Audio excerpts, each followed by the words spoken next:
All right, guys, more reviews coming up. So today I'm going to talk about A Quiet Place Part 2, which I was so excited got bumped up, and we're finally able to see it in the theaters, and I'm glad it's only in the theaters.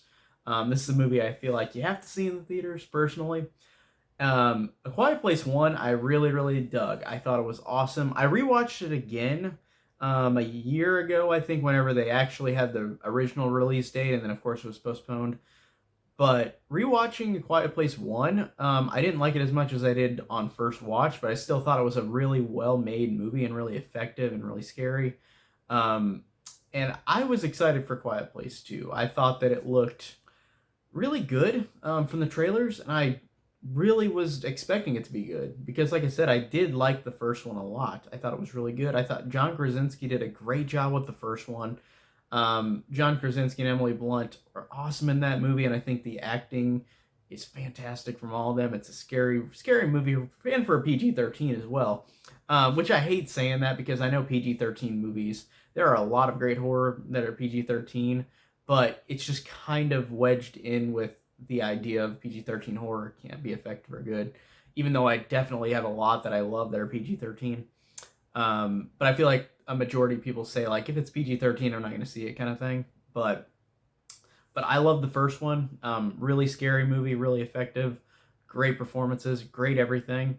And then we get to the second one, which I love how it starts out. And again, this is pretty much spoiler free. It's only going to be something that you've seen in the trailer that I'm going to mention.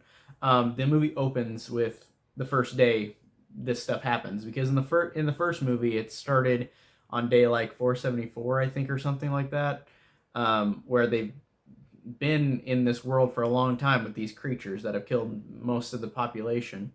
But this movie starts with day one, and it was really, really cool to see John Krasinski back, and it was a good excuse to put him back in the movie because he was great in the first one, and it would have been a shame to not have him in this one at all because he was awesome in the first one, and he does a great job.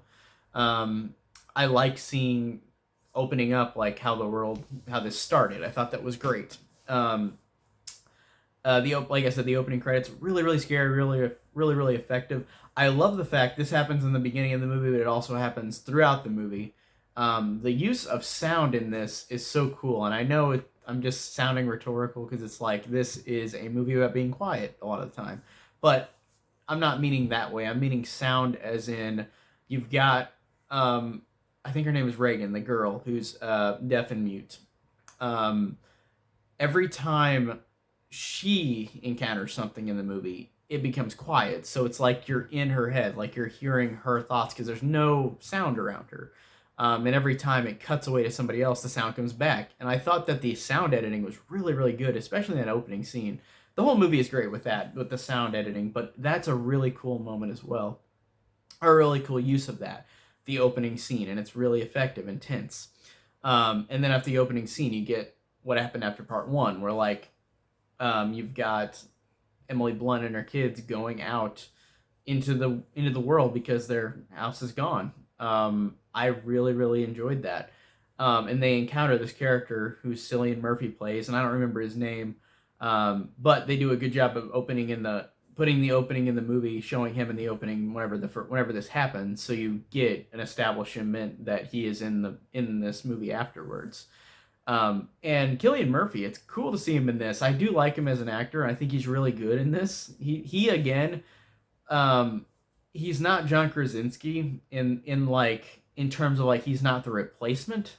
But it's really cool to see him as the new person to help out, and I really, really liked him in the movie. I thought his performance was awesome.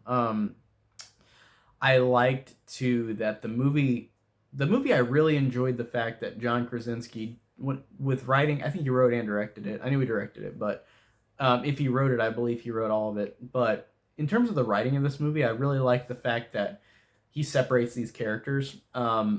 It's a movie where it's not completely like the first one in that sense. In the first movie, the kids kind of separate from the parents towards the end of the movie, but this movie, for the most part, it's two groups. It's Killian Murphy and the deaf girl, I think Reagan, and you've got Emily Blunt and her son and the baby on the other side, and they're separated. And I thought that that was very well effective. That really worked. And the fact that going out into this world again, into the whole world, is really tense. And I really love the intensity of it. I will not spoil the ending, but the ending of this movie got me so much because it is intense as can be. And I really was like sitting there in my seat like, oh my god, like this is insane, like how are they gonna make it out of this kind of thing. Like I love when movies do that, especially horror or thriller, where like you're like, can these characters make it? I really care about them, I really want them to survive. um and then again, I keep saying this, but without spoiling it, there is a completely satisfying ending. I sat there and I was just, I had chills. I was genuinely happy that this movie was ending the way it did. It was such a great way to end this movie, but it kind of just like Spiral, which I just watched. It kind of is just, we're gonna have another one kind of thing, but I don't care. That was a fantastic way to end the movie, and I thought it was a really great way, even though it's pretty abrupt, like Spiral was as well.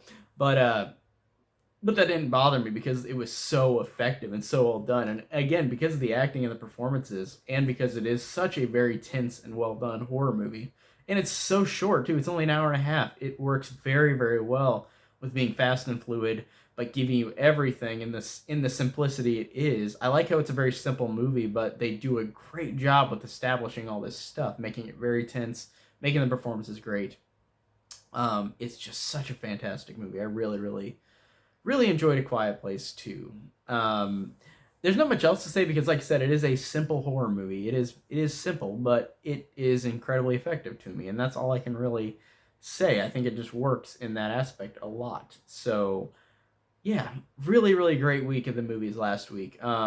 This and Cruella, which I'm gonna review as well soon. But this was great. Loved A Quiet Place too. That's it for today. I've got more reviews coming up, so I'll see you guys later. Take care.